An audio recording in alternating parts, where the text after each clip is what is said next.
Customer service is challenging enough in the best of times.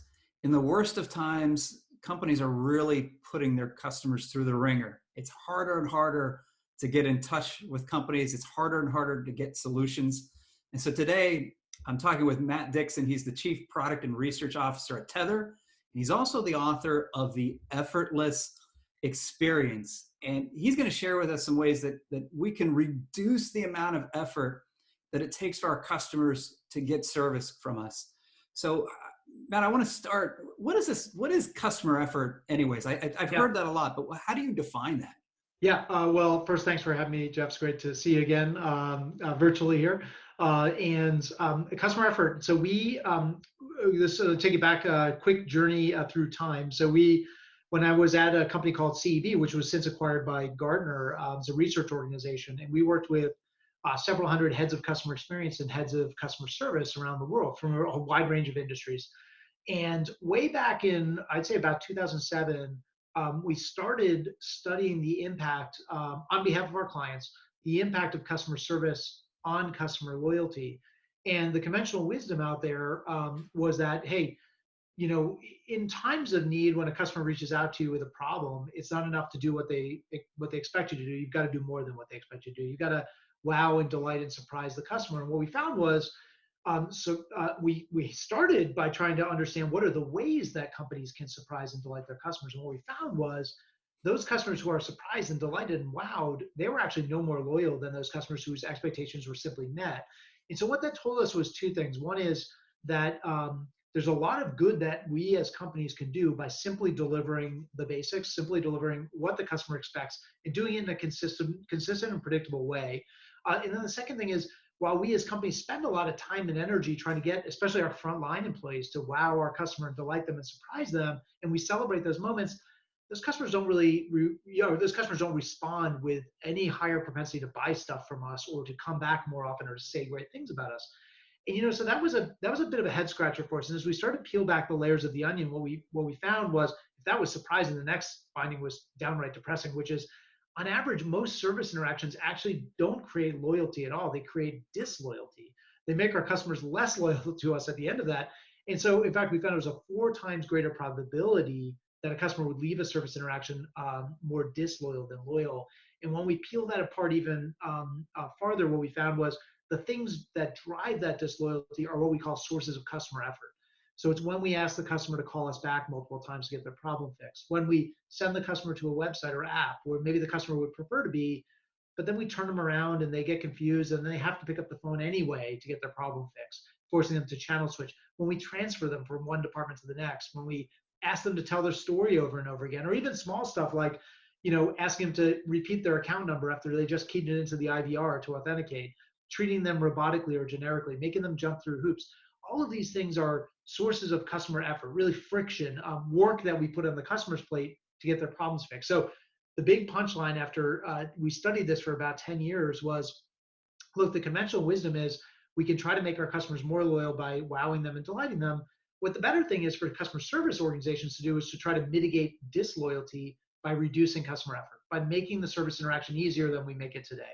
So the book we wrote, The Effortless Experience, that you mentioned before, is all about how to do that. What are the practices that easy to do business with companies employ that we can all learn from? I think that might initially be a shock to people, like the wow moment Yeah. doesn't count. But it resonates with me because I've been recently had to cancel a lot of travel, for example. Yeah. Yeah. And I'll give you 2 different hotels. One, I had to hunt around for the cancellation website. I get there, it doesn't work. I Yeah. send an email, no one responds. And I finally have to call just to cancel a reservation. Guess where I'm not staying Yeah. the That's a next high effort time, right? experience. Yeah. I get I had a reservation at the AC Hotel in Portland, Oregon. Uh-huh. And unfortunately, they're closed right now. I didn't even have to call. I get a really nice email from one of the employees there that says, "We're closed. If you would still like to come here, I'm glad to make a reservation at a sister property down the street, or I'm happy to cancel this reservation for you." Isn't that And I awesome? just reply, "I'm not making the trip. I'll see you next time." That Awesome. was it. Yeah. That's where I'm staying the next time I go to Portland. Yeah, for sure. It's a no-brainer. I mean, I had a very similar story, Jeff. I ordered my my wife is a yoga teacher, and so she's not teaching in studios anymore. Now she's teaching from home. And so all this stuff has gone to Zoom. Well, she did a new laptop. So I ordered her a MacBook Air. And when I ordered it, and there was with everything going on, there were some shipping delays. And so it was about 2 to 3 weeks I had to wait for the new computer. I realized like after a week after I ordered it and my order is being processed and it's about to be shipped, Apple announced this whole upgrade of the MacBook Air. They doubled the memory and the storage, and they dropped the price by $200. And so I'm thinking, well, I'm going to get the old version, and I paid more for it. And before I could call Apple, I got an email from them saying, hey, you might have seen this announcement. Good news for you is we already upgraded yours to the new computer, and we refunded your credit card $200. And I was like, amazing. So they took you from, you had expectations, something happened to send you into the pit of despair, Yeah. and then they brought you out of it. Totally. And now you feel better about it. So exactly. you mentioned to me that you wanted to share, I mean, there's lots of ways. What I love about the book, it's chock full of practical exercises. Right. And I think you wanted to share 4 different things companies could do today, right? Yeah. How can we reduce effort? What could people do right now? Yeah, it's funny because when we look at those, I remember way early on in the research, before we'd really started to spend a lot of time understanding what is it that low effort companies do, I remember sharing some of the quantitative findings. I presented it to a big company, and I'll never forget this. I was like, hey, here are all the things that customers hate. They hate calling you back, and they hate challenges, they hate transfers. And I remember the head of customer service said, yeah, thanks a lot. Like, we already knew that, working on those things for 10 years. I'm like, maybe we didn't know it had that kind of impact and how important it was, but can you tell us what we should be doing differently? And so that actually was really the crux of the book, because I think in the research, we were able to identify those companies who are getting it right. And then we spent a lot of time with those companies trying to understand what is it that they do differently. And one of the things I'd say at the highest level is they don't spend more money and they don't hire different people. And they're kind of like any other company, but the way they approach some of these problems, whether it's repeat contacts or channel switching, is just fundamentally different. So the four pillars that we, after 10 years of research, we kind of boiled it down to like there are 4 things that low effort companies do that we can all learn from. The first was we call channel stickiness. So low effort companies really understand that today's customer really does want to be self-serving. And in fact, every year we studied this when I was at CEB, we saw the percentage of the time customers would go to self-service first before they call goes up and up and up. And companies still will look at their inbound call volume and they'll say, well, I don't understand because our call volume hasn't gone down. But what they fail to realize is that most of those customers were first on their website trying to solve their own problem, and then they call.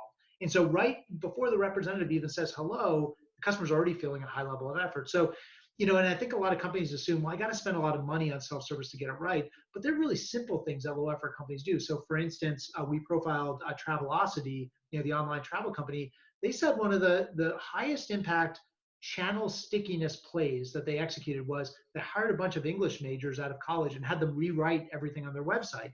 And what they did was they rewrote it using something called the Gunning-Fogg Index Score, which grades the complexity of language. And they realized, hey, there's a reason that customers still call us asking how many bags they can check when that's like the first FAQ on their website. And what they realized was when they hired this writing team, the way they had phrased the answer was written with industry jargon and terms that customers didn't understand. And so the customer looks at that and they think, I'm not 100% sure I understand the answer, so I'm going to call anyway.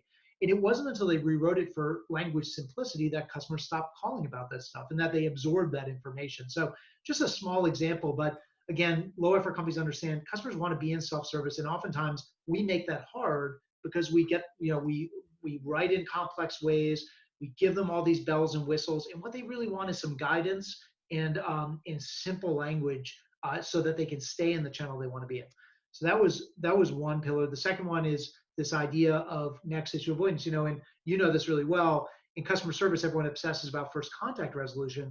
What we actually found is low effort companies also obsess about first contact resolution, but they don't stop there. They focus as much on solving this customer's issue in one contact as they think about forward resolving the next call the customer might have. So don't just solve this issue, but forward resolve the thing they might call back about.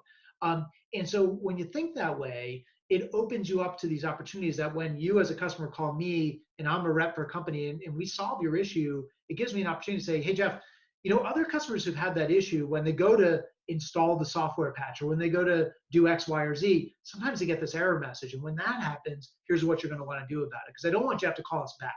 So it's me thinking one step ahead for you as a customer, because I've got this experience and this knowledge. But the way we manage contact center reps is like, stick to the script, go through your checklist. You got a handle time clock. You don't have time to think one step ahead. Just solve the issue the customer calls in about.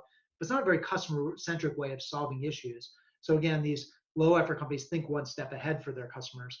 Matt, Sorry, go before ahead, you Jeff. go to Yeah. the next one, I want to interject for a moment. One of the things I like about the book is you have a lot of exercises you can Yes. do. And I have personally, giving you full credit, of course, run the next issue avoidance exercise with customer service teams. And all we did was we said, what is the reason they're going to call back after this call or this email or this in-person encounter? And can we be prepared with that solution? It's a lot of fun. People enjoy the exercise. And then all of a sudden we have a tool the next time someone calls to set up their, get help setting up their voicemail. By the way, do you ever go on vacation? Let's do out of office. I love that exercise that you have in the book. There was an example of as a company we worked with, we did that same exercise, just a brainstorming exercise, and reps really get into it, right? Managers get into it, and because they've seen this stuff they see it all the time. And it's like, if you had 30 seconds extra with the customer, if handle time wasn't an issue, what would be the next thing you would recommend to that customer? And what would be the next action that would avoid them problems down the road? And they come up with all kinds of creative solutions. I remember a company we talked to that the rep said, when we get a customer who sets up a new service with us, oftentimes I get calls all day long with new customers. And this was a mobile phone provider. And they said, we set up customer calls in, they see an advertisement in the newspaper or online, and they want to set up their new phone service for, $39.99 a month.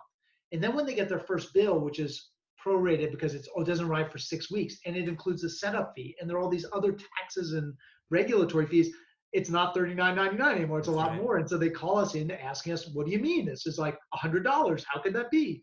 And what they said is they realized it's hard to explain to the customer today, when they're not going to get their bill for 6 weeks, how to read a bill they're not going to see for 6 weeks. But what they realized was, if I get that customer's email address, I can send them an email right before that first bill arrives with an explanation for how to interpret your first bill. And when they did that, they found customers open those emails, they save those emails for next time they get a bill and they're confused. And they don't call about those basic questions like, why is this 3 times what I thought it was going to be? It really cut down on call volume. And again, it's thinking one step ahead for the customer. So, but I love that exercise too. It's really cool. So we've already got channel stickiness, next issue avoidance. What else can companies do to reduce that level of effort? So the third pillar that the tie that binds all low effort companies is they don't, every company out there in customer service will train their reps on soft skills. And that's very important, right? We want to be nice to our customers. It's the golden rule kind of stuff. We want our representatives to represent themselves well, but also represent our brand well in the marketplace. But low effort companies don't just teach their reps soft skills. They teach them pretty sophisticated language techniques. And we call this experience engineering. This is, how do you use language to engineer the outcome? So there are a lot of times we know that reps are going to have to say no to the customer, because a policy prohibits me from doing what you're asking me to do, because you're out of warranty and I can't give you a refund or a new device because the warranty window is expired. But as we say in the book, just because there's nothing you can do doesn't mean there's nothing you can do. In fact, low effort companies have realized that by equipping their reps with these sophisticated language techniques, things like advocacy or positive language or anchoring, what you're really doing is equipping them with the tools of a psychologist, really of a behavioral economist, to position a solution to the customer in a way that gets the customer to realize it's actually not that bad, and I'm going to be more accepting of what you're proposing me. But if I positioned it without those techniques, you'd be pretty mad, So I wouldn't call it quite a Jedi mind trick, but it is about using language to position the answer or the resolution for the customer in a way the customer would be more accepting of it. So that's really cool stuff. And by the way, the other thing is, just like reps love that exercise of thinking, what's that next issue avoidance opportunity?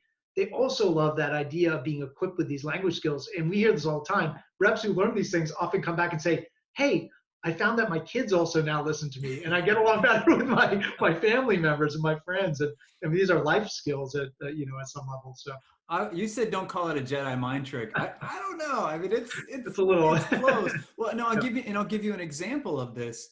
I was working with a software company, and the challenge for software companies is customers will call or email and say, "Do you have XYZ feature?" Yeah. And the correct answer is no, Yep. but the incorrect response is no. Correct. Yeah. And so what I observed as a master of experience engineering was, as an example, a support rep say, "Well, let me ask you, what are you using this feature for?" Yes. Yeah. And that additional question allowed the rep to say, "Well, our software does it a little differently than that. Here is a way to do it that is more effective than what Totally. you're asking for." Yeah. So it went from a no to, "I made your experience better just by Yeah. asking one more question." It's an awesome example. We in the book we write about a company called Loyalty One, which does they do a lot of like the miles and points redemption that Mm, is powering a lot of like your hotel loyalty credit card or your airline loyalty credit card. And the way that their company gets paid is when frequent travelers like you and me call up to redeem points. okay. And what they realize is a lot of times when a card holder calls in to redeem points, they're asking for a seat on a flight or a room in a hotel on very short notice. And as you know, and I know very well, there's a limited number of seats available for points redemption or miles redemption. And so oftentimes the reps are in the unfortunate position of having to say no. And so what they've taught their reps to do is exactly what the software company did, which was to engage in what they called purposeful small talk. So instead of saying no to instead of customer, let's say, Jeff, you call me up and you say, hey, I'm going to Portland and I've got all these miles and I'd like to redeem it for a free flight to Portland because it's an expensive flight and I might as well use these miles for my business trip. And I need to fly it on Monday morning. And I usually would put you on hold, check the system, and I know the whole time, like you're calling on a Friday, there's no way that flight's available. And so I'm going to get back on the phone and say, sorry, Jeff, that's not available. And then you're going to get mad because you got all these points and the customer's always right and all this stuff. So instead, what they taught the reps to do is engage in some purposeful small talk. Don't put the customer on hold, but as you're looking it up, confirming what you probably already know, start talking to Jeff about like, so Jeff, what takes you to Portland? What do you got going on? Oh, you got a business meeting on Tuesday morning. Cool. Have you ever been to Portland?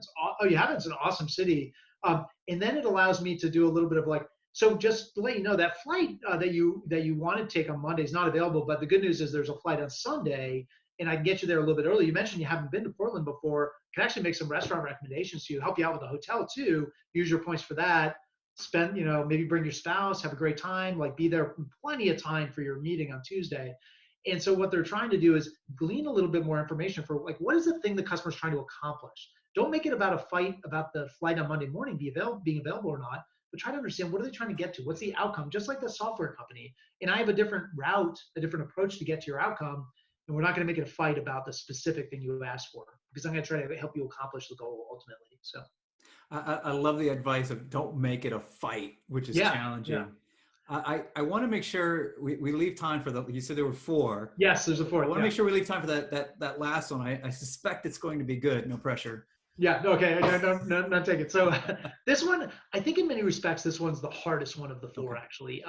So the fourth one we talk about is this idea of frontline control. And, what it's really rooted in is this idea that, it's unfair of us as leaders, customer service leaders, customer experience leaders, to go tell if we buy this idea of reducing effort, to go tell our frontline employees, hey guys, go make it easy for the customer.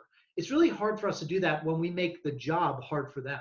So, low effort really begins at home. And it starts with understanding what are the things we do today to make life difficult for our representatives? What are the policies, the management processes, the call handling processes, the systems we saddle our reps with? What are the things that get in the way of them delivering a low effort experience to our customers?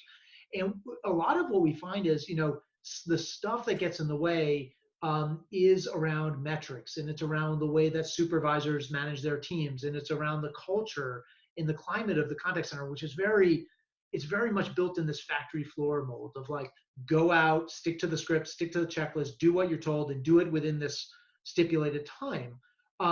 But when we actually give more control to our front line, when we tell them, hey, I want you to think one step ahead for the customer. I want you to use those experience engineering skills. I want you to think proactively for our customers, and don't worry about the handle time. Let's get it right for the customer. Suddenly you harness the power of great people and you're able to deliver a great low effort experience. That one I say is the hardest because while it sounds easy, I think some of these ways of managing our people and running our contact centers are so steeped in just the way we do things, right? It's really hard to undo those things. So we wrote a follow-on article. I wrote a follow-on article about a year and a half ago called "Reinventing Customer Service." And it was a story of T-Mobile's journey from very much a top-down factory floor model of managing the customer service organization to more of an inverted pyramid where management really saw their job as being in service to the front line. My job is to make sure you have what you need to be successful. And it was a fundamental reorientation of what they stood for and what it meant to be a successful service organization. And it led to all kinds of amazing outcomes for them. So it's really hard work though. And I don't want to make light of that, because all of us who've grown up in this world, we get used to running things the way that we do. And especially in a time like now, right? During a pandemic when high effort calls are going up and people are struggling right now, and our customers are calling us with those really tough questions and issues of financial hardship, things that they're asking us to do that we just can't do because our hands are tied. It's our knee-jerk inclination is to tighten the screws on the existing model, when in fact the better answer might be to break the model entirely and just really rethink how do we deliver a better experience to our customers, starting with the way that we empower that frontline representative. One of the things that I think, if memory serves, that I took from the book was an exercise where you simply ask people on the front lines, what are the things you have to say no to Exactly. most often? Yeah. And when I've done that exercise, it's been illuminating, both in terms of just getting the frustration out, Yeah. but in illuminating for management, because often management realizes one of two things. One is people are saying no to things they could have been saying yes to, Yes. just didn't know that Yep. they were empowered. But the second thing is there were some common sense changes that could easily be made that moment, Yes. to enable the people to say yes most often, which ties back to that third point that you mentioned of engineering experiences, so we're not fighting with customers.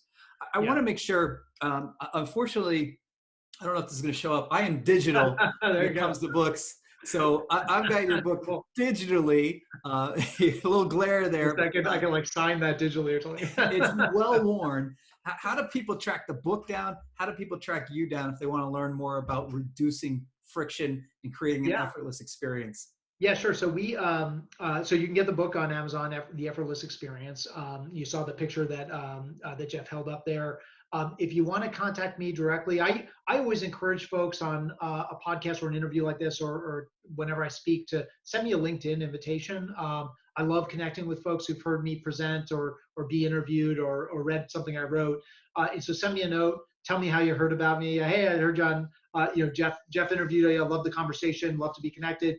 And I often find people have follow-up questions, so it's a great way to kind of continue the dialogue. So LinkedIn is a great vehicle for me. I also work at Tether, as you mentioned before, and so we're helping companies with AI and machine learning. So we have a platform which I think in the customer service space people would associate with like speech analytics, but I think what we've done is we basically taught the machine to detect effort.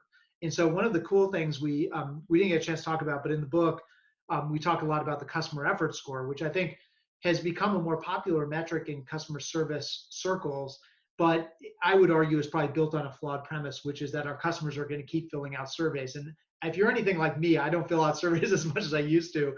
I'm kind of a customer service nerd, so I'll click on the survey link to see what questions they ask, just because I'm curious. But survey response rates are in a secular decline. Like nobody's filling out surveys the way they once did.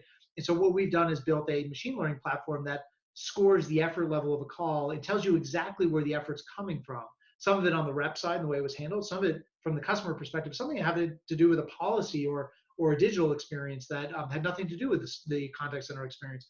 But we can surface those things without having to ask our customers to fill out surveys. So that's what I'm excited about. And it's been a cool opportunity because it surfaced all these new facets of this effort story that we never wrote about, or we never realized before existed. It turns out effort's a pretty big mountain to climb, or it's a pretty big thing to reduce. And there's, as a mentor of mine used to say, there's food for many winters when it comes to reducing customer efforts. So Awesome stuff. Matt, thanks for joining me. I appreciate all the advice that you shared thanks, Jeff. today. It's definitely very valuable.